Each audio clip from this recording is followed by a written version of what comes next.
Hello guys, in this video I am going to show you how to add labels to your cards on the Trello application. But first I just want to mention, please don't forget to subscribe to my channel, because at 10,000 subscribers I am going to show you my whole YouTube revenue statistics and growth strategy, how to make money online. So let's jump into it. First of all, open the application on your phone, then select the workspace board that you would like to work with. Then swipe to the right and select the one card that you would like to alter.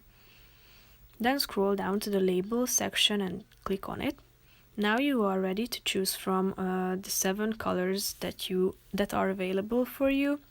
And as you can see, since the colorblind mode is turned on, patterns are added to each colors so that it will be more distinguishable than colors. So I'm going to click on the color that I prefer.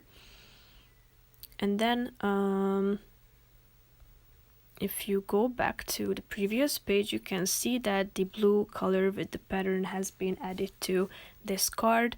So that's pretty much it for this video. I hope you found it helpful. If you did, consider subscribing, and see you in the next video. Bye bye.